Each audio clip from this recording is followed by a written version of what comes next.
Howdy, we're going to talk about a hybrid test that I did, some work I did yesterday on some wood that was just kind of fun, and the Masters.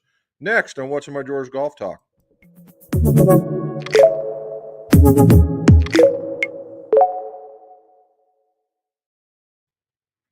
Welcome back to What's in My Drawers Golf Talk. Jim McCleary here. Why is it What's in My Drawers? Because old golf club makers and club fitters are tremendous pack rats, and I am no different.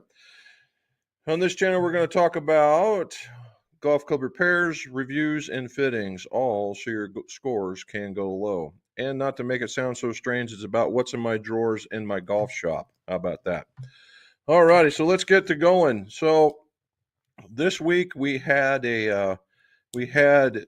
just two fittings this weekend, and I think a lot of it had to do with weather. It was starting to turn nice. People were wanting to get and try and mow down their jungles, known as their yard, because we've been flooded, and with the warmer weather comes the taller grass and wet grass. By the way, we've done the same thing. We still have patches out there we just can't get to, but Mrs. McGolf and I knocked out all 19 acres worth on our zero turn mowers, and we both almost got stuck twice. That one, and so what we did a full fitting, and we did a full fitting from a gentleman from New York. And again, he was in his early 70s, I believe, and he was a club mate. Well, he's a hobbyist, and he's been to a couple of schools, which I can totally get behind. In fact, it was the Golf Works schools and a Mitchell school, so he knows a lot about it. He just didn't have the tools in order to ensure that he was getting the best of what he needed. And so what we did were make that go away. So we went through the fitting. So we found him a putter that he can use. He said it was a pretty good putter, and what we ended up finding out is that he was putting the ball a little bit further up in his stance than he needed to, and that was causing a lot of pulls. So we brought it back and got him to where he needed to go, and a little bit taller. Found if you're already a good putter, or at least a perceived good putter, it's really hard to get a putter out of a golfer's bag. However, you start lighting it up, it's not a problem whatsoever. And in this particular instance, did he putt better? The answer was yes. Did he putt appreciably better? The answer is probably. But with the changes that we had him made, he could probably be as good a putter with his original. So that's what we stuck with. And then he was a big time Wilson fan, so we ended up going with I put him through the paces with he wanted the Dynaforge pretty bad, but when it was all said and done, he was a guy that hit a slice, and it was because of this outside in swing, and he knew he had it, and he was never ever going to go away, because that was just part of his golf swing. And what was happening was, as in most true to life slices, is the club head path is going outside in, but the face was going right towards the target.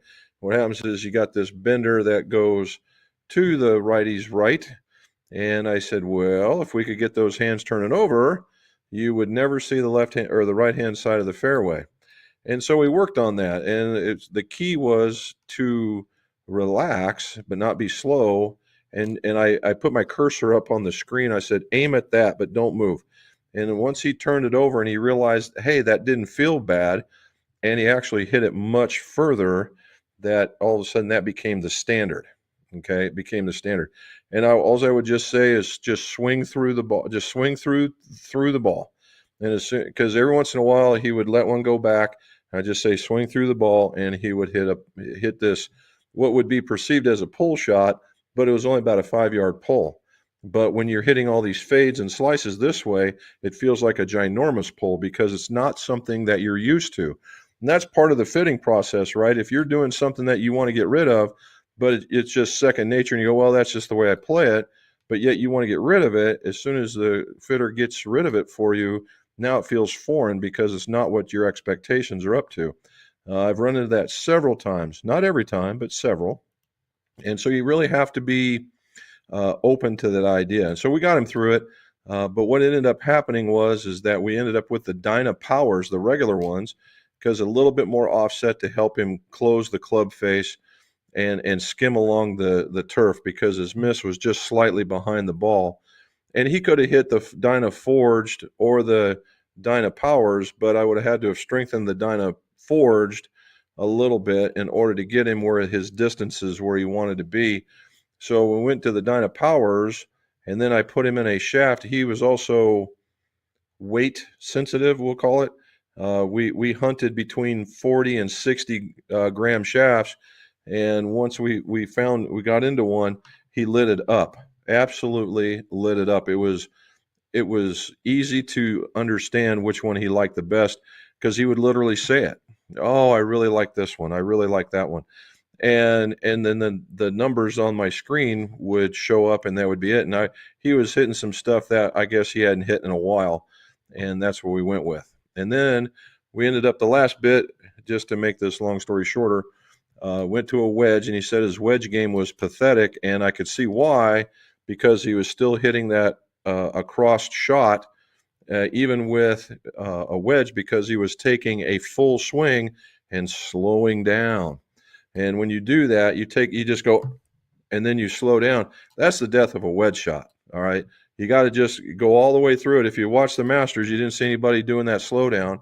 It was either this nice continuous movement or some kind of punch to get a desired spin rate.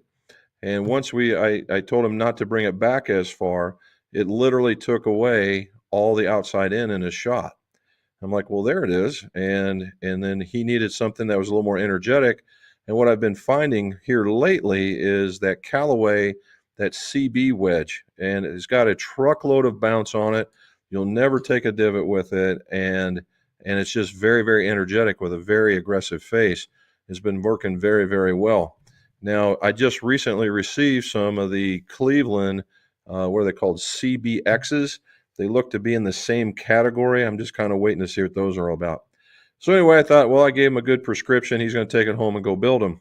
Turns out he came back a few hours later and he ordered some. So now the pressure's on because now I'm making them for another club guy. This is going to be interesting to see.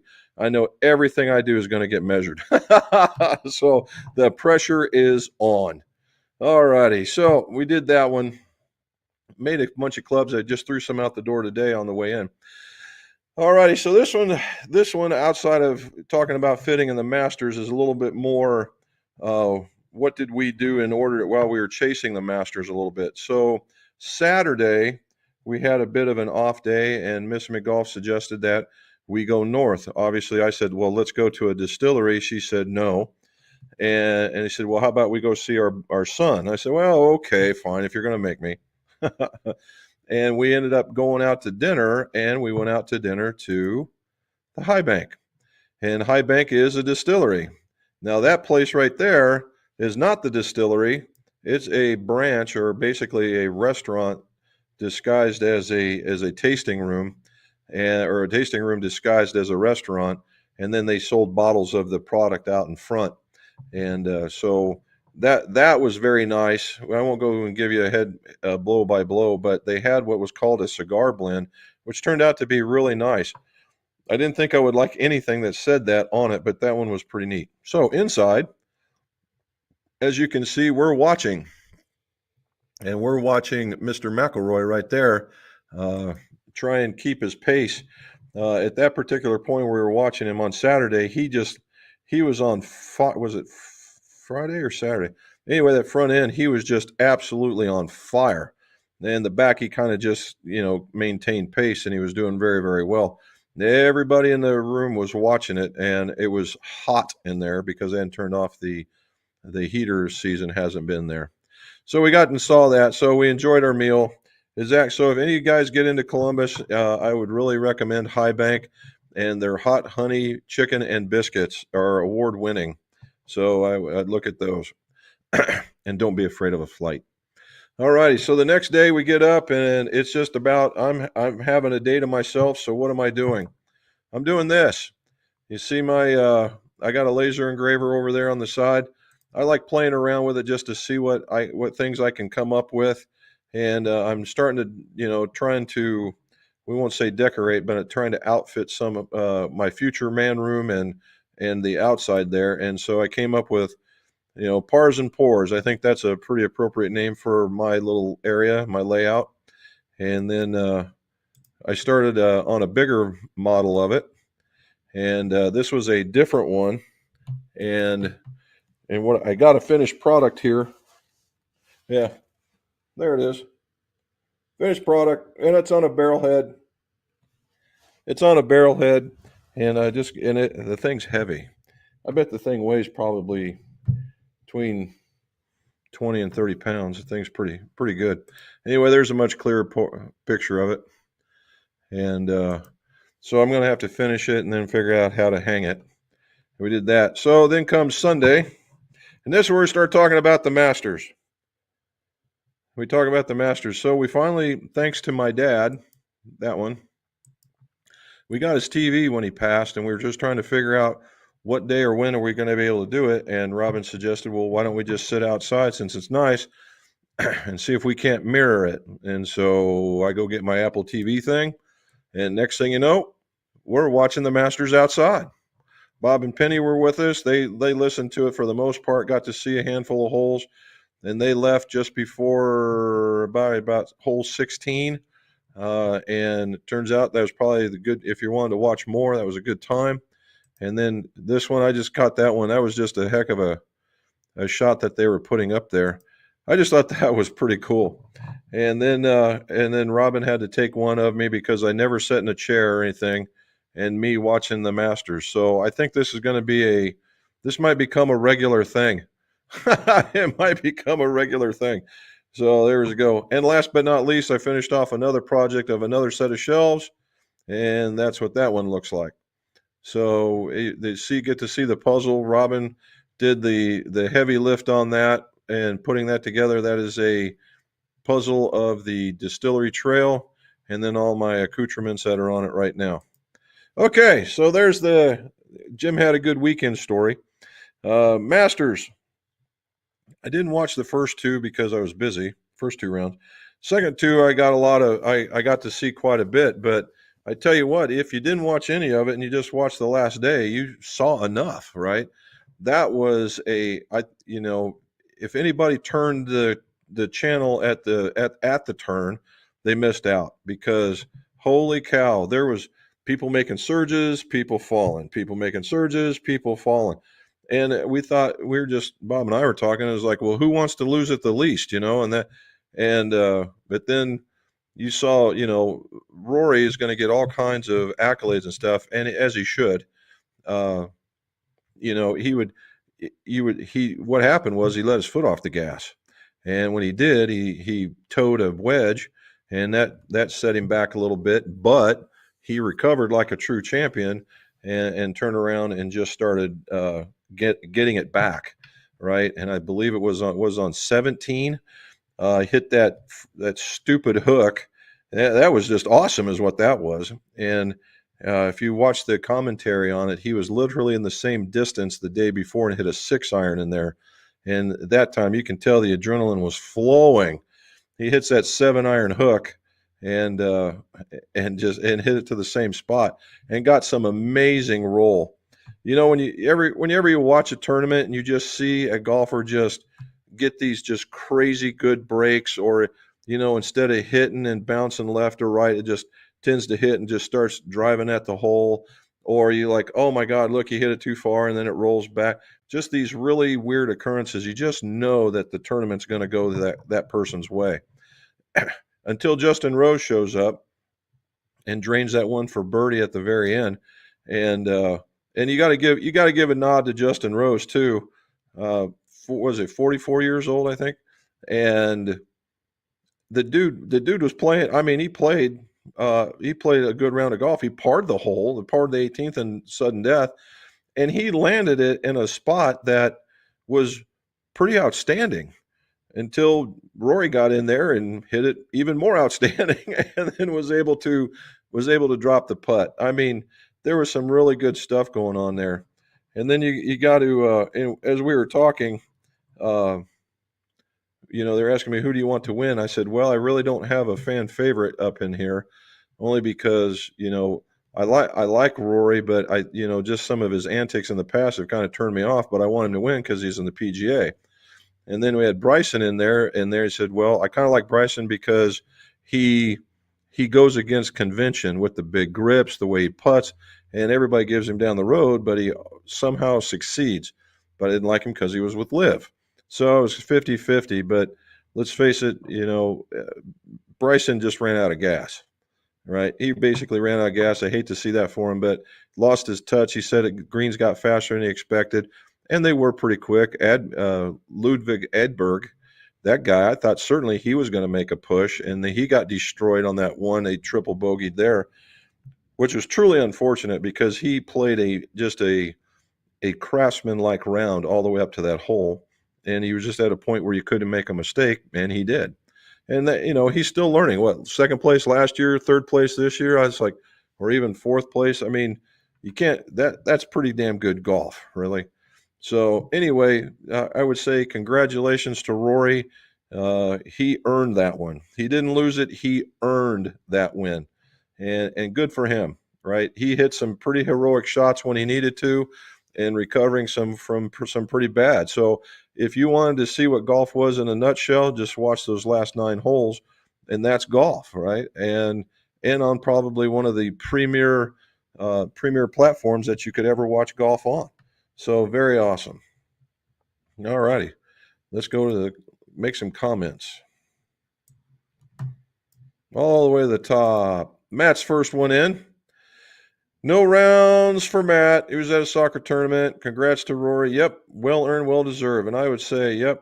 What can the haters say now? I can't say much about him. I think what I really do believe is I think now that he's won, I think he's probably going to mellow just a tiny bit and probably be a little bit more personable. I think we'll see that of him now that he's got that monkey off of his back. Question, rain suit ideas. Well, we got to keep in mind that Matt is a ginormous dude, and I mean tall. So you got to wonder. I like Sun Mountain for me, but Sun Mountain has the Gort, anything that breathes, and that's a rain suit. Galway Bay is another one that's just top notch. But you got to make sure they're going to have to make it in, ginormous tall size for you in order to fit. That'd be the only thing. And then I've seen frog togs, but I think they're more of just going fishing. But we'll see. There's Rasmus. He's saying hello to Robin. There's Emmanuel. What do you say? He says, hello, Jim, Robin, the rest of the gearheads from around the world. Galway Bay. There you go. Or Footjoy. Yeah. Walter Hagen's budget friendly. 83 last week with 3 doubles. Look at you go, man. You're already breaking it. There we go. Hopefully better tomorrow. My goal is 78. Have you read any Dr. Rotella books? You need to. If you haven't read any Dr. Rotella books, you need to. He worked with Rory every day to get him in the right frame of mind. Funny, Emmanuel, I've got all his original 4 books I have. They came in a little kit, and it was funny because, so if you guys don't know who Rotella is he's a sports psychologist.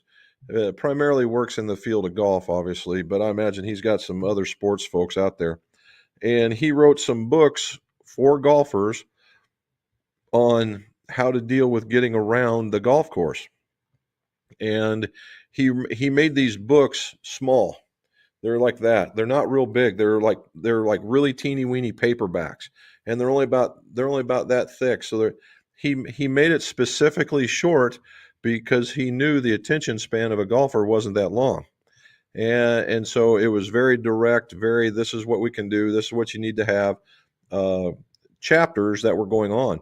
And it was a very easy read. And if you get nothing, and they say it's easy to do, or it's hard to do, but the biggest things that he actually comes in with is staying in the present, right? Staying in the present, in that whenever you hit a bad shot, you go, yep, you hit a bad shot, it's behind you, you're on to the next one, and you can keep moving. Now, he says the difference between amateurs and professionals is when professionals hit a bad shot, they believe that the course owes them one. And when they will do whatever they can to get it back, where amateurs are just trying to shove it away and move on to the next one. So that's a bit of a difference. But if you guys get a chance, I would look them up, and they're easy reads. And it won't break your bank either. All right, man says he changed from Titleist to Callaway. 6 years as a Titleist ambassador done. Really? Well, look at you. Playing the new Triple Diamond golf ball tomorrow. Well, I'd like to hear about that one, Emmanuel. That one, that Triple Diamond golf ball is supposed to be something. We'll see. And Charlie, for you out there, this is Old Forester single barrel. I got your email, Emmanuel, and yes, you could. If the Project X is of the satin finish, those are the good ones. All right, those are really the good ones, and they were put on there like that. Those labels were hand placed; they weren't OEM placed in a lot of cases. They were because when I was a rifle center, they used to get those, and you could place them anywhere you wanted. Right? Some people want them on the top, the side, the bottom, whatever, and you could put them anywhere you wanted. But you really have to you have to frequency them. Now, trick of the trade, Manual. If you're using a 5-inch clamp, these things are going to read probably about 25 CPM, if not more, maybe 30 higher. All right, because when those were made, the way Rifle wanted you to do it, you did it in a 2.5-inch clamp. All right, 2.5-inch clamp. So what I had a 5-inch clamp, and what I did is I made a piece of shaft that fit on the clamp, and I would butt up the shaft against it, and then I would twang it to see what it would come out at. Either that or just add 30 and then or subtract 30 and then you had it. So keep that in mind. All right, had to part with my first rain suit. Thomas Malinsky. Hello, everyone. Oh, that's Rasmus. Okay, and he's in Sweden. I bet Edberg was getting a lot of love at that point. There's Charlie. So I'm going with, since we're talking about the Masters, this is that Blue Label Old Forester. Blue Label Old Forester. And then as a backup, just in case, then we have this guy, and this is the 1792 that Bob and Penny got me. Got to be some of the best small batch that's ever been made. All righty. Matt says, hi, Charles. And hi, Thomas. And Rory, well done. You're now a member of a very elite group of golfers. Yes, he is. What was it? There was only 6 of them, I believe. And not the ones you would have thought, or at least not when they asked me what I thought. I was about half right, so not bad. Saying, hey, Matt. Charles, he deserves it now. The questions will go on. We'll go to Jordan Spieth. Yeah. He's got to get the PGA out of the way, I believe, and then he gets his. And if he doesn't get his mind right again, he's going to struggle. I think his quest for distance was, the guy was winning when he was hitting it short. And yes, he struggled against Johnson, but he still beat him only because Johnson blew it. But hey, it's still getting beat. And the dude was an absolute miracle worker around the greens. And now you just wonder if he's going to hit it straight. So hopefully we get it. Hopefully he gets it back. My current rain jacket and rain pants are Sinise. Those are nice. If you want a decent set, it will cost a bit of change. But if you're in the weather and keep you dry, it is money well spent. That is a fact. He says, thanks, Charles. Rasmus says hello. Oh, there goes Mrs. McGolf around the corner, trying to sneak out. Good evening from a sunny Sweden. Only 12 Normally for me, that would be milliseconds, but that's not what it means. 12 meters. Is it 12 meters? And perfect golf day. Maybe that's a temperature. Swedish courses start up in 2 to 3 weeks, earlier than normal. Good. You're going to have a good season. Very cool. Okay. Emmanuel, Rory had 4 doubles. You're catching up to him. Of course, he had how many threes? Yeah, what was that crazy thing? He was on his way to setting a record, right? 5 threes in a row, and he had a par 3, par 4s, and par 5s in there. So yeah, that was one heck of a deal. Jesse says, "Wow, Masters, that's all needs to be said." And I wouldn't disagree with that, Jesse. That was, when everybody talks about it, nobody wants to see a blowout. They want to see that neck and neck, and could it have been any better to go into one playoff hole's worth of sudden death? I think that's just about, if you're looking for a perfect ending for a golf tournament, that is it right there. Everybody saying hello. There's Matt back. Looking forward to next week. Now, Matt is being the perfect straight man. Next week, we have a visitor. It'll be the Jim and Matt show next week. Matt's coming to visit. We're going to put him in front of the camera, and we'll be answering all kinds of golf questions or just talking golf. So join us. I think it'll be a lot of fun. Sally and Robin will be out in the back making fun of us. Thanks, Charlie. Go Europe. There we go. It's starting already. Says hi, Charlie. It's 68 there. Nice. It's getting better. Well, right now you see it. It should be very, very sunny. But if you look right about here, see all that gray? It's raining. It got up to about mid-70s here. And as I was walking in the door, I heard a thunderclap, and it just started coming down like pouring it out of a boot. So it shouldn't last very long, but enough to keep it wet. I will say that when we were driving around, because we saw Kentucky really got hit with a lot of flooding. This area, we're only 20 miles north of Kentucky, and this area got hammered as well. In fact, a couple of the places we have these fairly sizable farms that our US 23 cuts right down the middle. And for a better part of 3 or 4 days, there was more water than there was grass or farmland. And that's a lot of water. And today, as I was driving by, after 3 or 4 days of it being clear, all the waters have receded into the banks, and it's just now all the collection areas needed to dry out. After today, that might take a little bit longer. There's Mr. Jones. How are you, sir? Travis K. All right.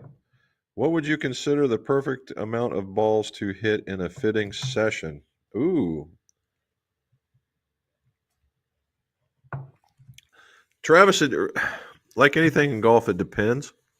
If you're looking, it depends on the person, right? I try to hit as few as we can, but what I mean by a few, so we could rack them up. Let's see. We'll let them get warmed up. That's between 10 and 20 golf balls.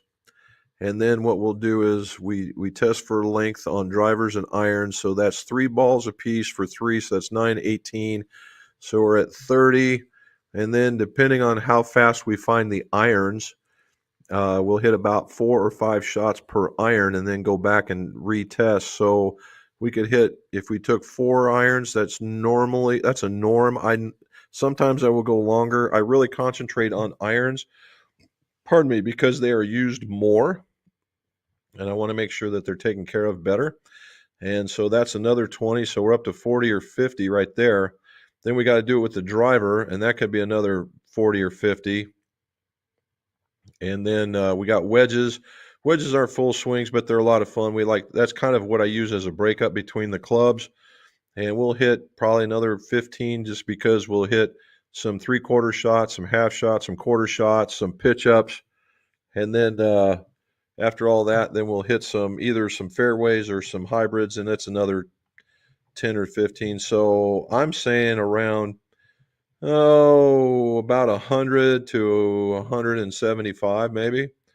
And that's not all. That's not bang, bang, bang, bang, bang, bang, bang, bang. That's hit you some balls. And what I do, I let them hit the level of balls in there, and then we'll stop and I'll go collect them, and it gives them time to rest. I'll dump those, and then we'll start into the testing. We'll hit one or two clubs. We'll stop. I'll collect some golf balls, gives them time to rest. So I'm always breaking it up. So it's not like you have to be a machine. And then when we go from irons to drivers, we'll break down what we saw in irons first before we get into the drivers. So there's even more rest. So I have this, rest hit regiment that we go through. So you're not not wore out. So, but that's a good number for me.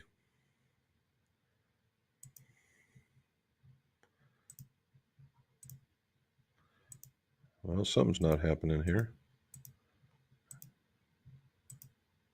There we go. Now we're back. John says, hello, everybody. Jim and Rob, fellow golfers. He is in Myrtle Beach. Mark Heelan came across some titanium iron shafts. Any thoughts on them?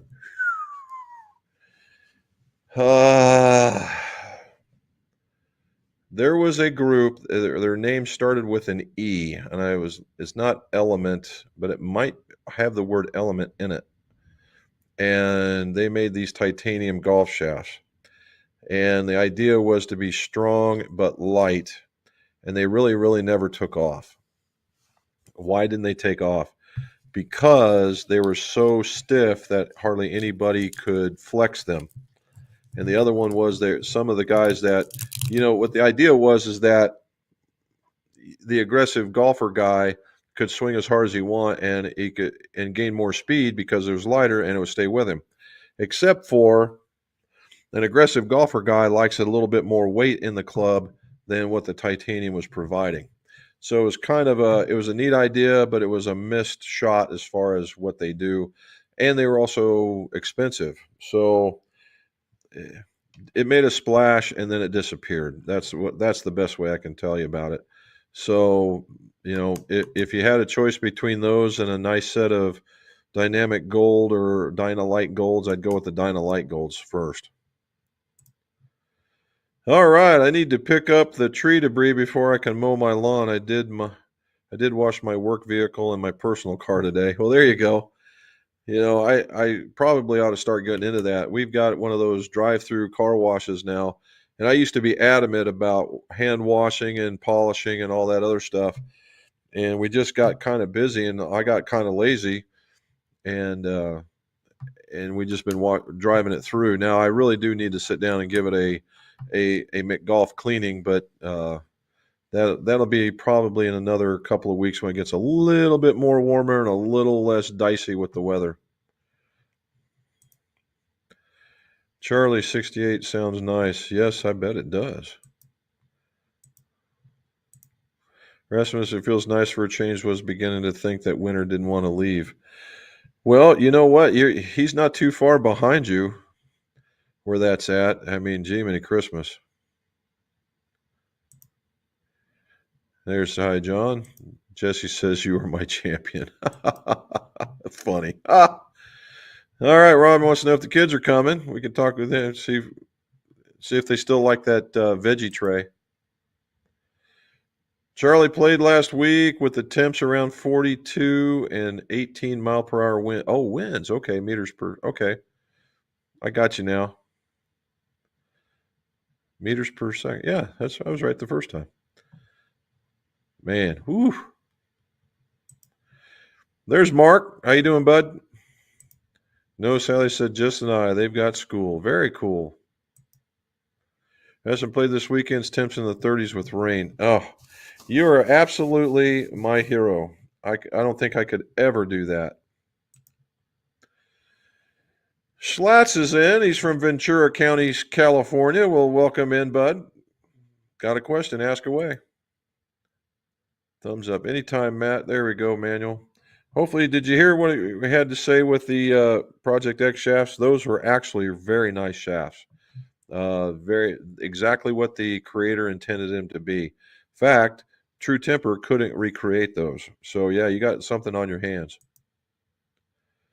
Okay, Sally be in the back porch catching up. There we go.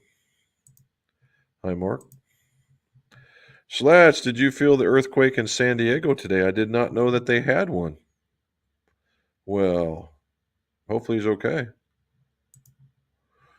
Mark Heelan says two-way misses are the worst. Oh, yeah. Yeah.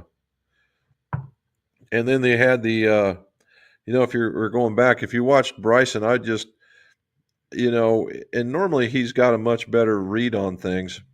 And well, not just him, but did you notice that on almost every one of the putts that was out there, people weren't missing, they were burning edges. You could watch I was talking about that today. Normally at where we play, or I'm assuming where you play, when they pull the cup up, or they pull the turf cutter out, it creates like this little ledge around the hole, and that you got to kind of putt through it until people start stepping on it and it finds its way to flat. Well, the Masters don't mess with that. It's perfect, right? And so instead of, for us, you aim at the hole, and as it gets to the hole, it veers off. There, particularly when you get to the back, when they show them from the right here on from behind the putter, you're looking at it and you're thinking, this is dead solid on. There's no way. And it rolls and it gets about halfway there, and then something in the green takes it. It goes like this, or it goes like that. And it just takes it and it moves it and just burning the edge. And it's like something in the middle. It wasn't there at the end. I was just, wow. Oh, what is she tipping? I think it's the vanilla vodka. Is the epoxy to install extensions different than to install clubs? Absolutely not. Absolutely the same. In fact, if you find something called an extension epoxy, I'd like to know about it because I've never heard of it. In fact, no. The short answer is no. It's the same. And in fact, I would use, if I was doing that up there, I would recommend, we talk about the different kinds of cure times. And with the different kinds of cure times, the shear strength changes. So the shorter the cure time, the shorter the shear strength. Meaning that if you have these really short ones like the DP810, very, very short, it still has a high breakage point on it, but it's still lower than the 420. All right. Or if you're buying it from GolfWorks, the 24-hour is much, much stronger than the other one. And I would just use those. So because there's literally as much strain on that extension as there would be on the club head. Steven says, low from Tennessee, shot like Rory on Saturday, ended up with an 86. Couldn't putt, but ended up shooting a 78. Nice. Well, hey, that's not bad. 78, I'll take that all day long. Robin, and Robin. Need more threes, Charlie. No doubt. Don't we all? Don't we all?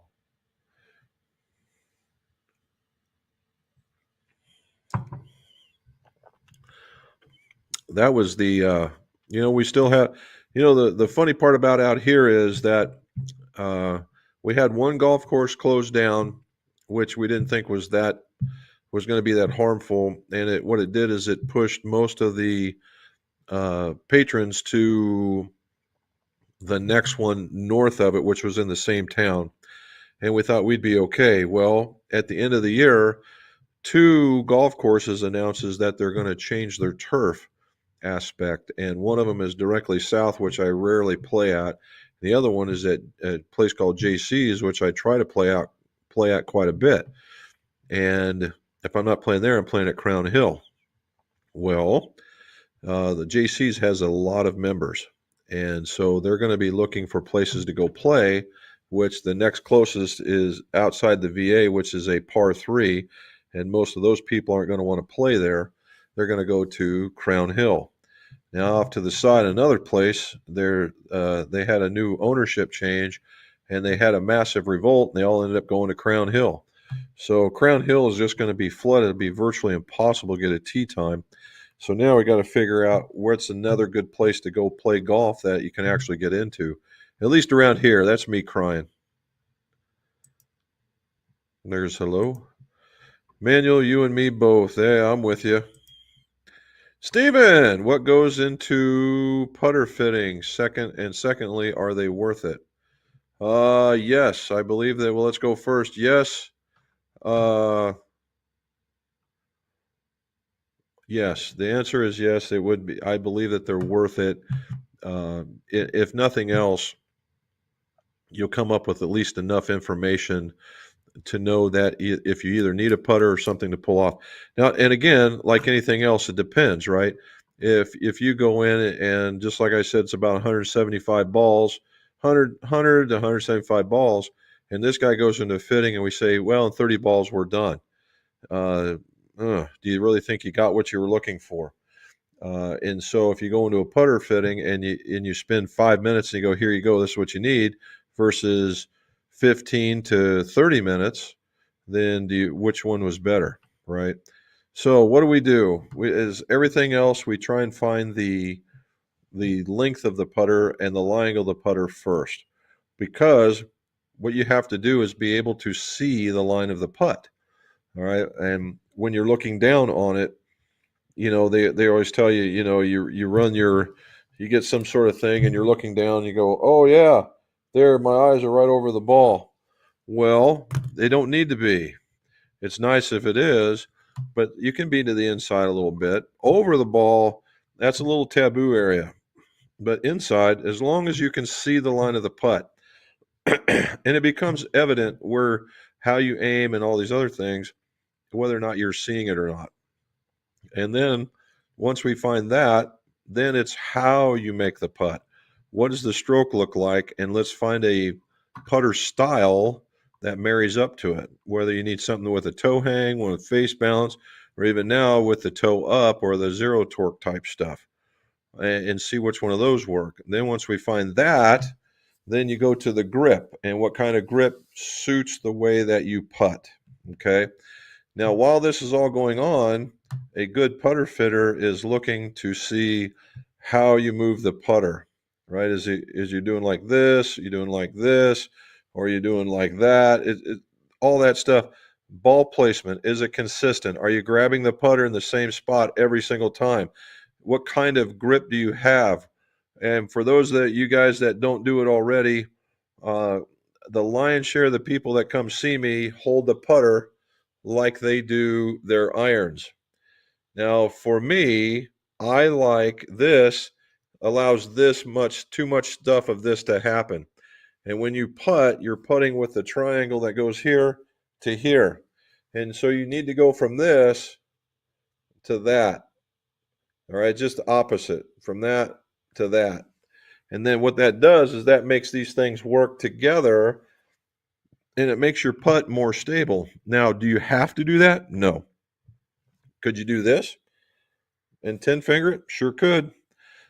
Just depends on how you like gripping it, but as long as the hands move as a unit, you're in pretty good shape. And then sometimes you need some putting instruction, and sometimes I do a test, it's called the ladder drill. I'll come out about 10 golf balls, and what I'll do is I'll set them about this far apart, and what I'll do is I say, okay, you got to putt towards the hole, but you can't hit the ball behind you. And what that does is that creates a tempo and it creates a pace so that you can do feel. So that's me. Now I can get that done in anywhere from, I don't know, 20 minutes to 30 minutes, somewhere in that area. The idea is to come away knowing exactly what you needed. As far as you are my champions, please understand Brown is strong. I understand, my brother. I understand. There's Krister. What do you say, sir? Nope, he's right there.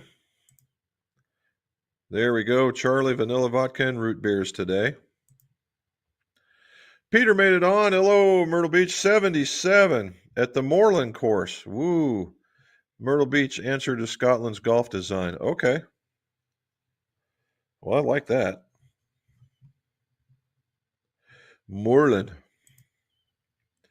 We're saying hello, Krister. Nice round. Hello, there we go. Philip K. Here we go. Happy Monday. Received a new GolfWorks catalog today. Fun stuff. think about no golf for a bit, doctor's orders. You're still recovering, bud. It's better to recover and play golf forever than play golf once and never be able to recover. I'd like to see, did we get a new catalog, Rebel? All right, back to usual. Tonight, yes.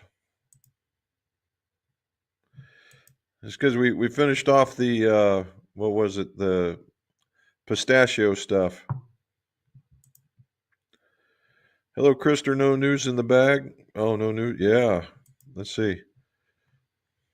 Robin switches around. John, just got back from being a marshal at the Monday after the Masters golf tournament at Barefoot Landing. Oh, man. I like the Barefoot Landing. Darius Ruggie and the Hootie and the Blowfish sponsor it for junior golf. Well, nice. That's cool. We like to see that kind of stuff, right? And Hootie and the Blowfish, man, that would be a lot of fun to just, too bad hopefully they were performing somewhere. All right. There we go. I don't even know what that means. Love them both. Oh, okay. Oh, here we go. Today he tested iron graphite shafts. Tested the Axiom at 105, tipped 1 inch. Alrighty. Axioms, really? Tipped 1 inch. Okay. MMTs in the 105 Tour X's and Tensai AM2. Nothing came close to the S-Taper 120 stiff shaft, but I like both the MMT and the Axiom. Oh, my. The MMT, I get the Tour stiff. The Axiom tipped an extra inch. That sounds dangerous because they have specific tipping instructions. I'm sure you could make them stiffer for sure, but an inch, I didn't know they had that much range in them. So very cool. See, I like Krister can tell he plays on this whole. He's not afraid to experiment, and we like to hear the stuff he has to say. If you miss the pars, does that mean you have to have more pores? Well, you know what? That's not a bad idea. Maybe we'll start that. And the results say, hey, let's go back there. Look at this. He's got some copper-colored type golf club in there. Looks very cool. All right. Mark Nat said, did another ping fitting last week. They put him in an ping fitting, not putter fitting, ping fitting. I-530 irons. What's your thoughts on 530s versus the 790s? Well, I don't know much about the 530 other than their latest offering, and if I was to go look at if you were wanting to ask me about which one is more of a brand, I would say Ping is more of an iron brand now. They started off with being a putter brand, and they've slowly worked their way into a full bag, basically. They make nice drivers, and they make some nice wedges, and they make some very nice irons. The Ping i2 put them on the map, but if you were asking me about the companies, I would go with the Pings to be sure. Does that mean that the 790 is bad? Far from it. But that's just when it comes to that. Now the new 790 that's out, I've not heard a lot. Nobody's going gaga over them. They say, "Yep, it's neat, but it's been done." I don't know what that means. It could mean that, yep, they just, it's a new way to shine up a pig. I just don't know. Haven't seen them that much, but we all know the 790s do work. The 790s go really far. The 790s do look very cool. But the I-530s have the same appeal. And if I was going to go get one, I'd probably get them from Ping. Tomorrow, Krister has a demo fitting with Titleist to test the new mini driver out. Oh, here we go.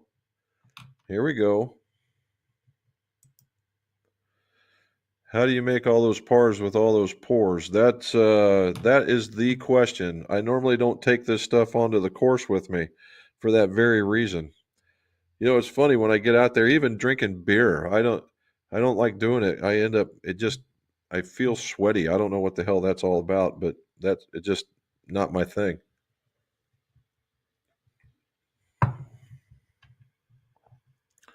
What else we got here? Krister says that he's going to keep his S tapers. I like the S tapers, Krister. I think that's a good choice for you. The outside area enclosed sort of looks really nice. Good job, Jim and Robin. Yeah, we like it. Well, that's exactly what you're seeing right here. It's just it's down further. It's probably another, well, if you look at it, you see all that stuff right there. You might even see Mrs. McGolf sitting right about there. That's where all the signage and all the stuff that you saw is. Rasmus says, have you tried Excalibur Rapid Tapers? What's your experience with these? I have tried the Rapid Tapers. Robin Arthur sent me some to test for him. Oh, excuse me. And the idea of the Rapid Taper was it was supposed to create more spin and maybe a little higher ball flight and still keep control. And did it do that? It did it on 2 of the 3 planes. It was very controllable. It wasn't whippy by any shape of the imagination, and it did hit the ball a tad higher. Did it spin it more? Not in every instance. And we were talking in the difference of 300, 400 RPM. And that's the difference of measure in the machine. So it could have been 0, it could have been 300. So it did it a little bit. Now they made a wedge shaft that went with it, or he asked me to try it in a wedge shaft, and it did do it there. So it's a little bit different angle of attack for me, but they came around. But they are nice, but I think the 120s he's probably going to like a little bit better. Says, oh, look at here. He says, yep, nice shafts, but they only come in 105 S plus. He needs at least 115 to 120 shafts. That begs the question, what are you doing hitting those MMTs in 105, man? I can recommend C Taper Light 115X is a great shaft for feel and control. There you go. Is this S taper? Yes, it is. It is a stout shaft. It if it's keeping up with him, he likes the weight, but the Tour X is what we've seen from him is he'll hit Tour X stuff and then turn around and give him up. I think what you got here in this 120 and an S is pretty much an X flex shaft and an S wrappings. Ryder Cup will be great competition this year. Hope it won't be like Italy, but Europe will win as usual. As usual. Look at Rasmus trying to start some crap. We'll see, man. Bethpage will be exciting venue. Well, they're over on this side, buddy. You're in trouble.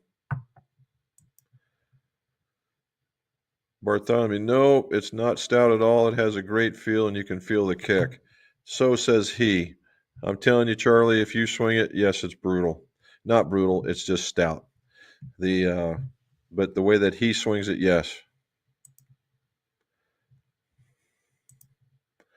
All right, which shop do you like best that gives you the best tips and understands what you are looking for? What shop do you like best that gives you the best tips and understands what you're looking for? Rasmus, I'm not sure what you're asking me. What shop do you like best that gives you the best tips? Oh, the McGolf shop. How's that? Maybe he's talking to Krister. Ah. Okay, yep, he's asking, yep, golfers in Stockholm. Then you have Nordica Golf. There we go. Nordica Golf sells more like skis than golf equipment. Golf is not a game of perfect. There's one of the books right there from Rotella. Golf is not a game of perfect. For who are the shafts and myself 5 handicap playing today? Project X 6 0.5, 133 grams. I like the shaft. Approximately 89 mile an hour. Would the customer for this shaft, the feeling and control? Yeah, so Rasmus, if you're the control part's probably coming from the weight and the 6.5, which is an X flex. If you're truly swinging 89 mile per hour with a 7-iron, you're just, let's say, a normal swing, you're literally in what would be considered the S flex range. Just like what Krister's playing, the 120 taper might actually give you a little bit more snap into the ball and still keep your control.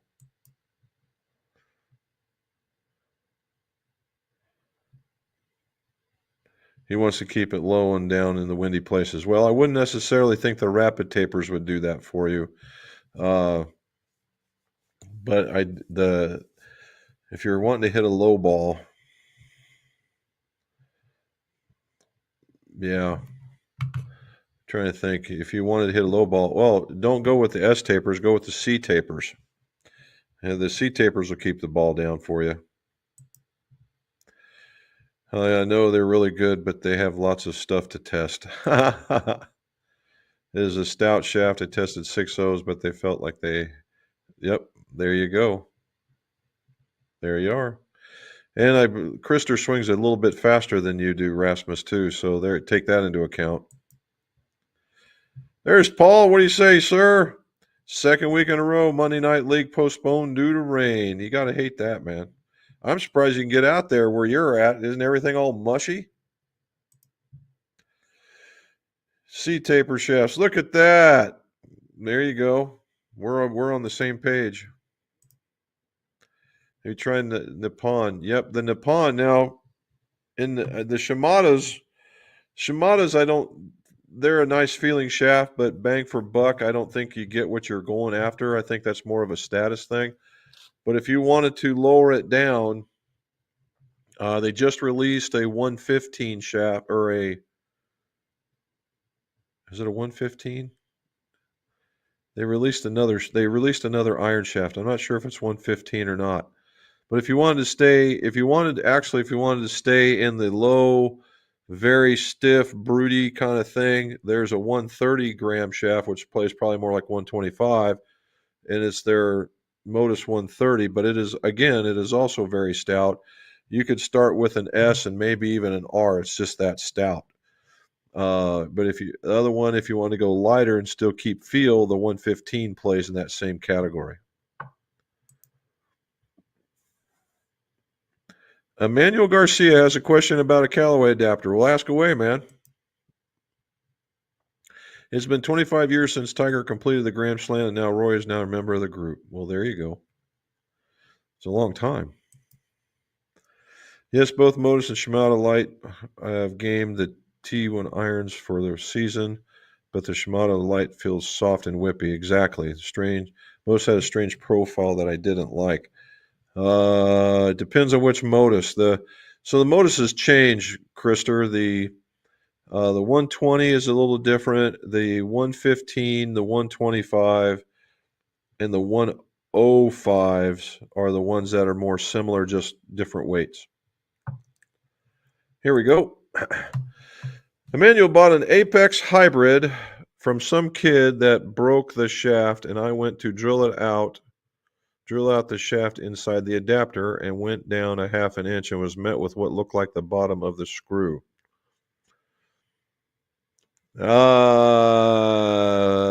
Maybe not. Let me see if you're asking anything a little bit further back here. Okay, so probably not, Emmanuel. What that probably is a tip weight. All right, because in a hybrid, you're going to have an inch to an inch and a quarter insertion depth before you get to the screw, and actually you probably shouldn't see it. And what that is, I'd like to show you, but it's a tip weight. So if you look at this, it would be a piece that goes across, and then this would be the shaft, and it goes into the shaft, and then sits like this and holds it right there, and so it looks like that. And it's normally, if it's silver, then it means it's probably lead, and if it's copper, if it's that copper looking color, it's probably brass. They're both very soft metals. The best way to get it out is just to hit it with some heat. I wouldn't use a propane torch. It's too much and too wide. You want a butane torch from like a Burns-O-Matic, and just let it sit in there for about 10 seconds. Let it go for about 5, 10 seconds. Let it go for 5, 10 more seconds, and then get after it with a drill. It'll come out. Now, you want to be careful because the adapter is also made out of aluminum, and it is a soft metal as well. So you want to just take your time and maybe start with, because a 3/8" drill bit would fit in there, but maybe start with like a 5/16 and get in there and see if it won't come out. Because if you get it hot enough, all that glue or the epoxy will break, and if it grabs it just enough, you could get it so it pulls it all the way out, and then you got yourself a clean pull. Okay. Jesse says the best rain suit is that don't play in the rain. There you go. Gonna go check out the seat taper. There you go. Looking forward to seeing Matt and you guys again. Nicely done. Krister says you should look at the seat tapers. There's BC from upstate South Carolina. How you doing, sir?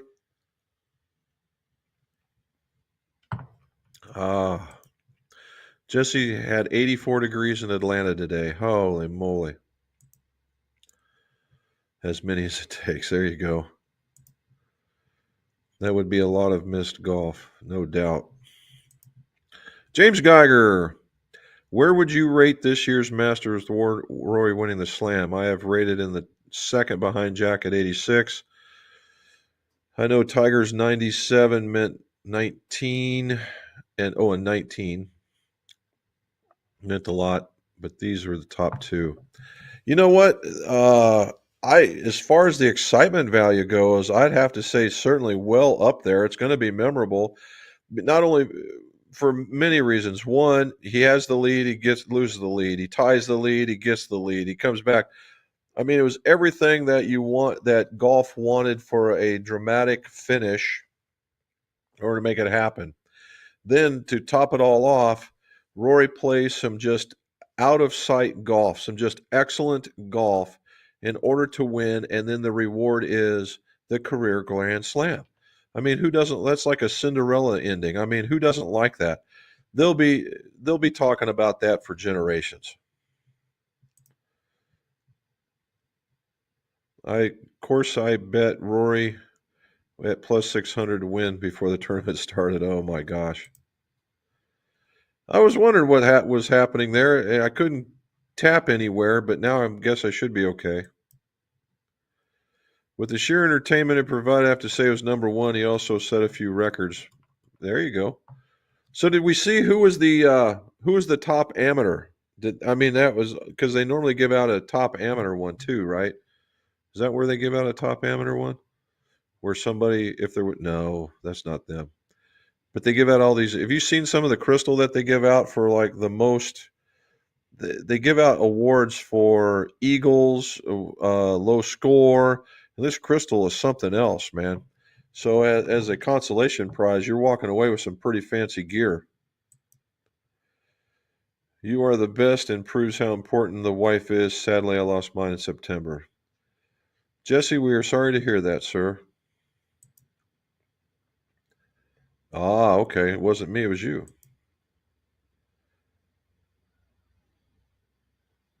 Vega Golf.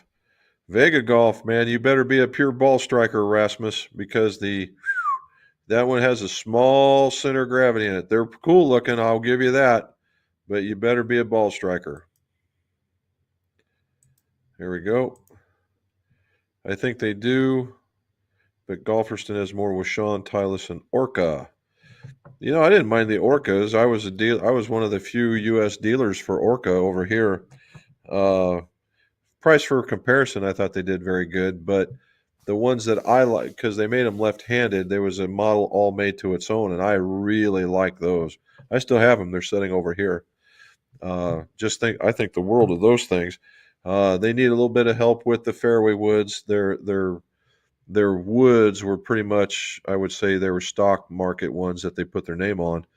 But I hope they did better nowadays. And they had a couple putters that weren't too bad either. John Lamb from a sunny Calgary, and hopes everybody's in excellent shape. Well, thank you, sir. Same to you. And Tour Edge. Now there's a good one. For bang for buck, that's a good one. Jesse Ross says Confucian Met one. Okay. John Lamb, Krister, have you ever tried Acra? Ooh, there's a good question. I'd like to hear that one too.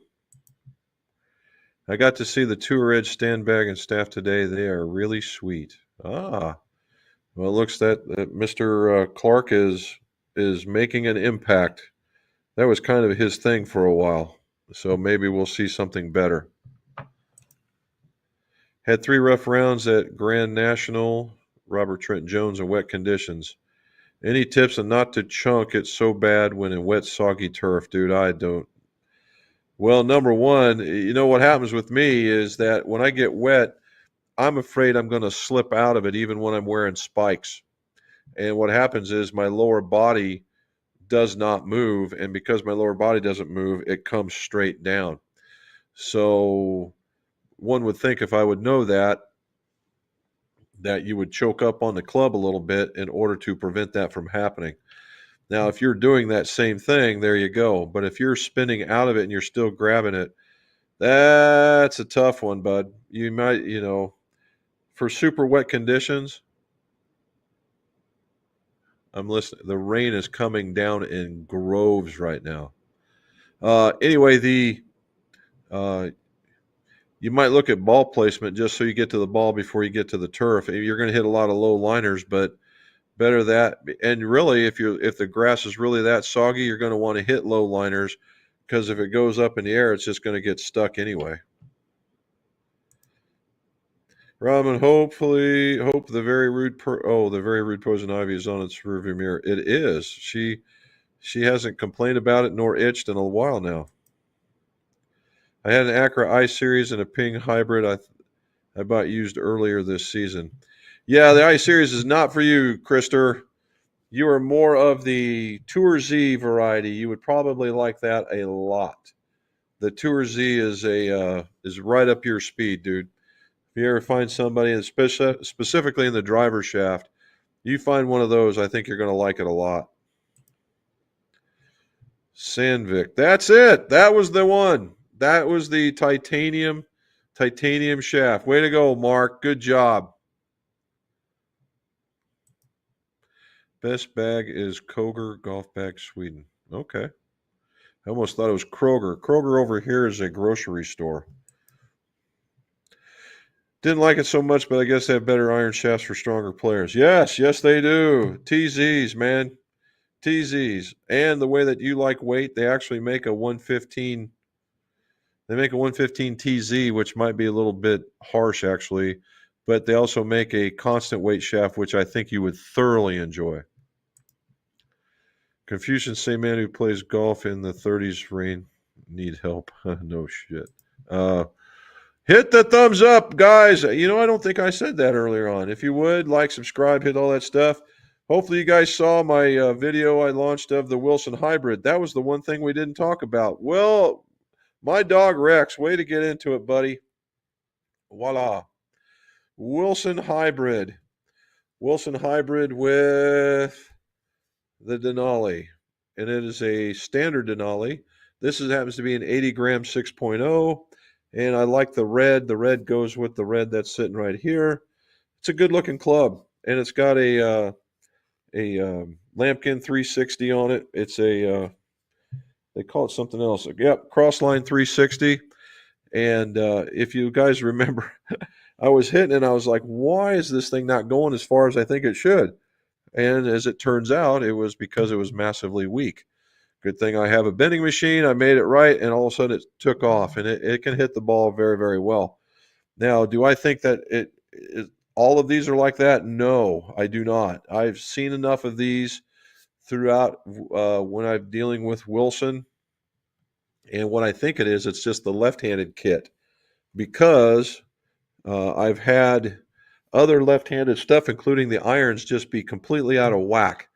But the right-handed stuff is just right smack dab down the middle. So it's almost as if the lefty stuff is an afterthought. But once you fix it, works pretty good. There we go. Try dipping. Hey, look at that. Gripping down a bit to hover over the club above the grass when you swing. There you go. Look at that. We're all on the same page here. If you get a chance, you should try out their iron shafts. My fitter but built up my 5 and 6 with different shafts till I found the one I liked. They're very nice. Well, there we go. Didn't feel the earthquake is about 200 miles south. Oh, he's okay. Northern California almost. What Ackermall did you get? Oh, here we go. We're going to be talking about him now. DeChambeau is at Pinehurst today. They were commemorating his U.S. Open win by placing a plaque on the spot of his sand shot on 18. Well, very cool. You know, I can't take that away from him. He did play some really good golf at that one. Those guys were hitting the ball just clean out of sight that day, too. Hit that thumbs up, everybody, please. Just says, sorry for the short runs, but the brown has my mind a little goofy. Ha, ha, ha. Deep breaths, Jesse, deep breaths.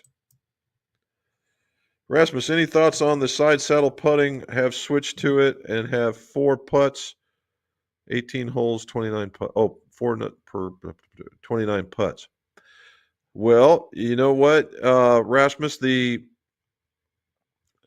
putting guru who just passed away, would say that side saddling is a more reliable and better way to putt because when you sit there and you put it off to the side, you can actually see the line a little bit better.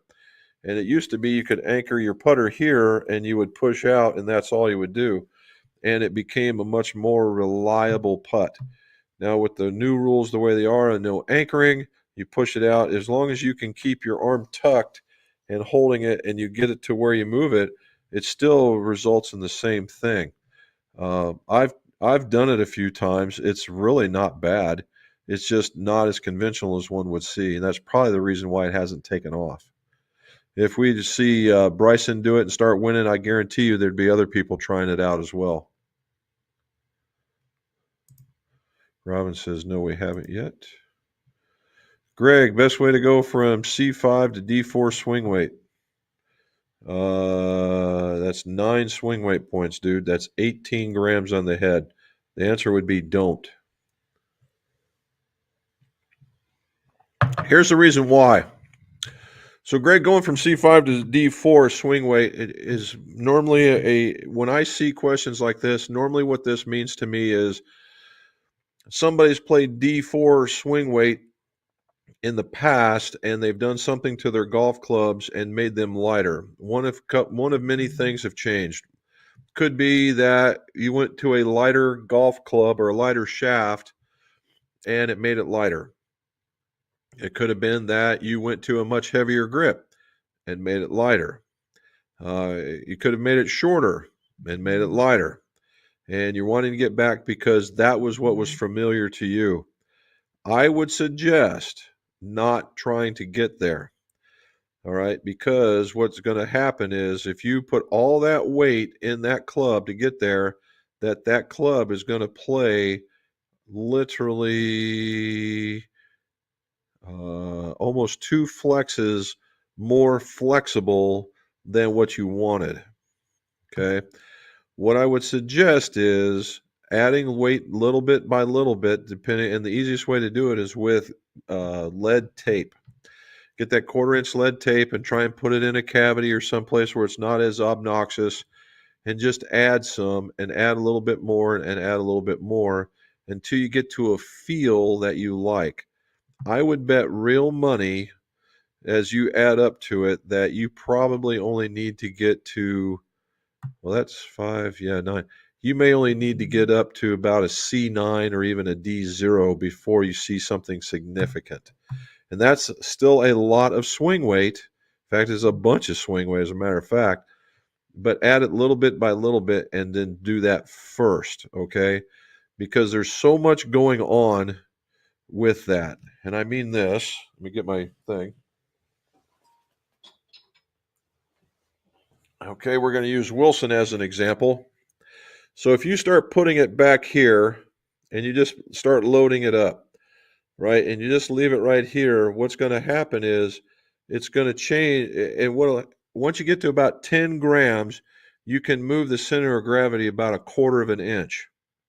Okay, so if the center of gravity is sitting here and you move a quarter inch, it's going to be down here. So it's going to want to hit air. It's going to want an airmail ball, right? So then you go, okay, now armed with that, then you're going to go here and then another layer here, and just on top of it, so it doesn't want to move. Not too bad, but 10 grams, you're still going to add for every swing weight point is like 1 or 2 CPM. So you're talking about 4 CPM, 5 CPM, which is basically a flex, okay, or half a flex. Sorry, half a flex. So you may not like what you get, and I just if I'm on the nose, then please just add little bit by little bit until you get where you want to go, because you'll probably find out you're just trying to find a head feel that you were used to, because D4 is actually quite heavy for an iron nowadays. James Geiger, claw grip is where it's at in putting. Went to it and helped my putting dramatically. Claw takes the right hand and the flipping out of the stroke. Lots of pros are using the claw, especially seniors. That's because their hands shake. That's because their hands shake. I don't know. I get it. I like they call it the claw, the pencil grip, whatever you want to call it. I find it hard to understand. I just think it's foreign. It's not that it's bad. That you have your hands like this. Probably you weren't doing that. Maybe you were, and you stop. You don't want to do that, so you went to this. Now your hands are working independently of each other, and I don't see how you don't do it more. But I've been wrong only a million times before, so who knows, right? I know it's a popular grip, and I know they make putter grips for it. It's just foreign to me. I guess that's the best way to do it. If it's working for you, but James, more power to you. I hope that you make all kinds of birdies. I'd like to see that. I really do.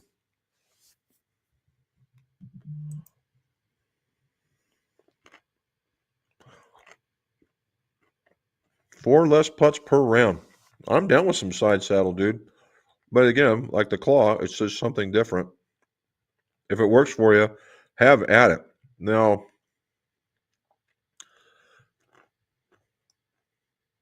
look up a company called Bomar, Bomar. They make a putter specifically for side saddle. You might like it. Well, Charlie, you would be 100% correct. There was just enough left over for me to allow Penny a little bit of a taste of it. She enjoyed it. And there was one glass left, and for some reason, it disappeared so fast after I brought it down. I just don't know where it went.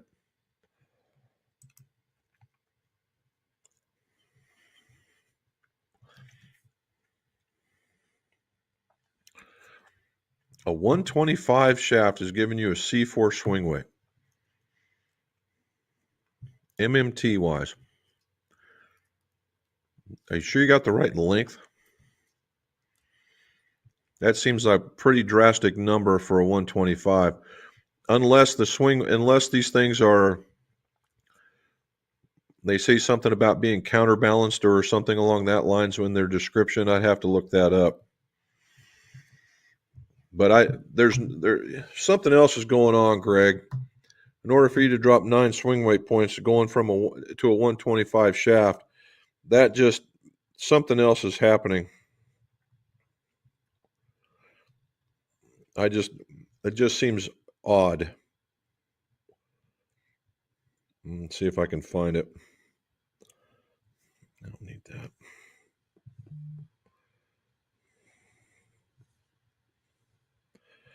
Oh my gosh.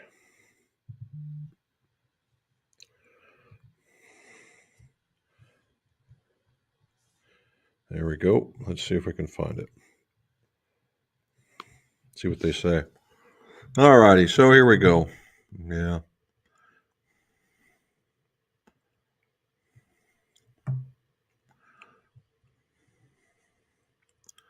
Well, I kind of like their website. All righty. I'd have to look it up. One last check here before we go. Let's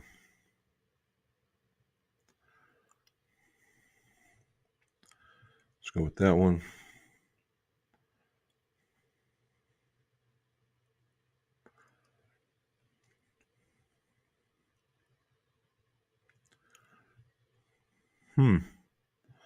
Well, it doesn't say anything like that.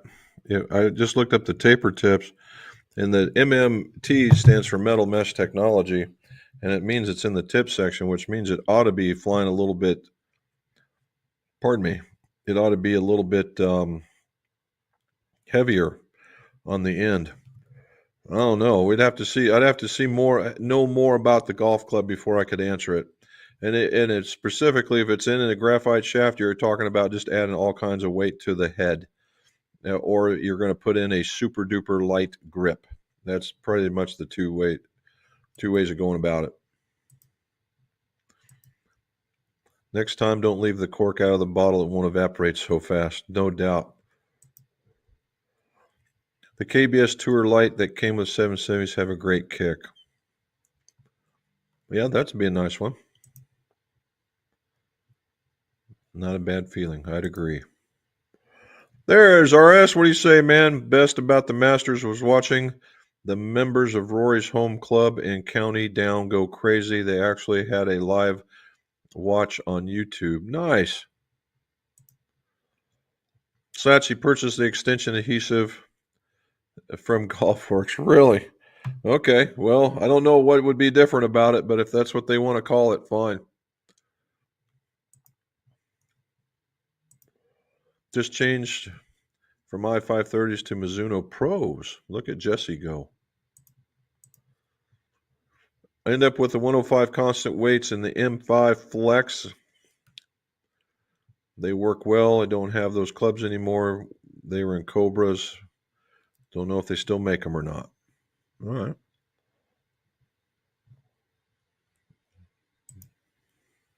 Club issue was a 90-92. It can max out 94-95, and he hits it pretty hard. If I put wax on those shafts, you get at least 2 more mile an hour. Probably so. Hey, look at here. Here's our buddy, Vance Dynamic Golf Center. What do you say, bud? Been a while. I saw you. You doing lots of. It looks like you're doing a lot of good stuff. I've been seeing you on the on Instagram and whatnot. Congrats, man. Looks like you're doing very, very well.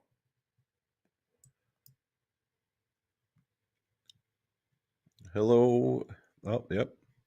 We remember him. Thanks for the tip. Tried following your videos, but was stopped by that swing weight that you were talking about. I'll try to do. You said a good idea. Okay. Roy was more focused on the green jacket than he was with the slam he'd been dreaming. Yeah, I think so. Good for him now, too. Ah, okay. It's raining hard and she's dry. That's because she's under roof. Boy, nobody said anything about Bryson.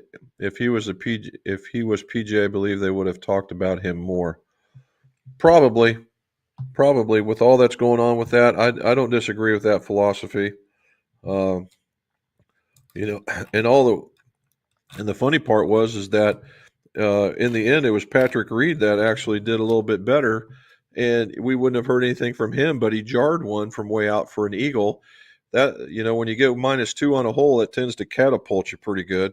And if you think about it, if he could have recreated that, he'd been up there putting with them too. So that's a what if, coulda, shoulda, woulda, but he was more inclined to be closer to it than the other one was. You have a roof over your head, hope you're dry. She does, and she is. She's like right there. My very first set of irons were Arnold Palmer's with aluminum shafts. Woo wee, dude. Yep. Slides open if the wind blows, could ruin the rain inside. Well, it's all screened in, Charlie, so yeah, we don't have much of a choice. Oh, there we go. Barry Carroll, there's a new one. What happened to the revolting behavior of the live golfers that chalked the Golden Goose, the PGA Tour? I don't know. I don't know if they. I think the bottom, at least I will say Bryson's got it figured out. He just needed. I think a lot of these guys might have buyer's remorse on their contracts, and they're just kind of biding their time, doing what they're supposed to, and when it's all said and done, they'll figure out a way back. I mean, they got their bazillion dollars, and you know what? And again, like I've said in the past, for a lot of those people, that this was generational money.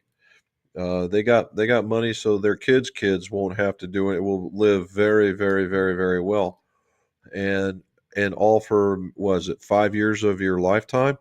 That's a nothing burger. You go do play golf and you play 3 rounds a year in places that are just as nice as where you play here. No problem. But you had to know that when you were leaving, these were the rules, and to think that you were going to, because you were that you could come back and do it. Now that's the part that I think gets a lot of people's goats. Thanks, Robin. The tour lights are just a tad heavier. The Binfrost is pretty close to the 90s. I would say so too. Hey, see, look at that. Me and he and I are on the same thing. On a club issue, what do you think of Pure Grips? Of the PURS grips? I don't know. If you're talking about Pure Grips, because the E and the S are very close on the keyboard, the Pure Grips are out of business, and they're, if you find some, they're still pretty good grips. They're made out of EDPM rubber, and they last forever. If you're looking at something that's like that and a little more current, or a little that's still in business, it's Star Grip, and those guys make a really good grip too out of the same stuff. And they just released an STX, which is a very, very aggressive profile. So if you had wet hands and you wanted to make sure that you wanted to slide off, this would do it for you.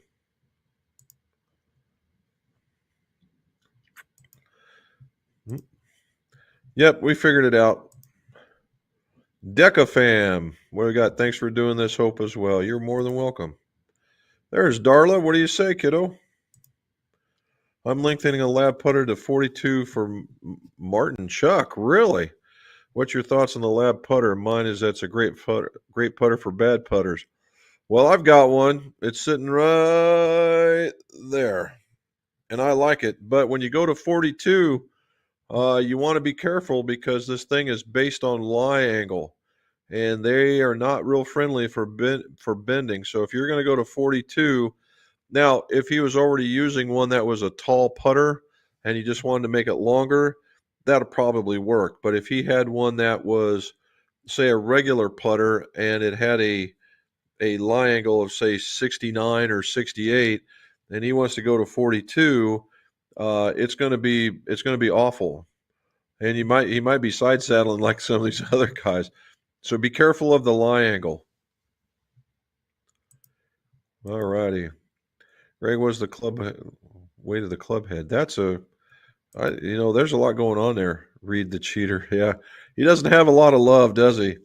I mean, and nobody was following him, so nobody could figure out if he did it again. Charles, I think the Tour 90 is history. The Tour Light replaced it. They are still around from a few props, though. Okay. The owner is Swedish. Yes, he is. Anders is his name. Very, very nice guy.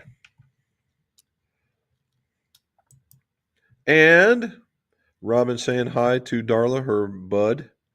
And that's it. Look at that. We made it down to the very end. And we made it with a record fashion, another extra half of an hour. Very cool. Okay, guys, I really do appreciate the fact that we went a long time. We got to talk about the Masters, all kinds of golf club stuff. Don't be if you haven't gone to the Wilson Hybrid review, please go check that out. And we'll be putting out another review. I'm going to be doing the Callaway Elite Club, or Elite, the few Elite clubs that they've got, and we'll see what's going on. And then we're into the drivers after that. So remember, next week it's going to be the Jim and Matt show. We're going to be talking about all kinds of stuff yet again. And as always, well, let me get to this part before I tell you. As always, let's see your scores. Go low.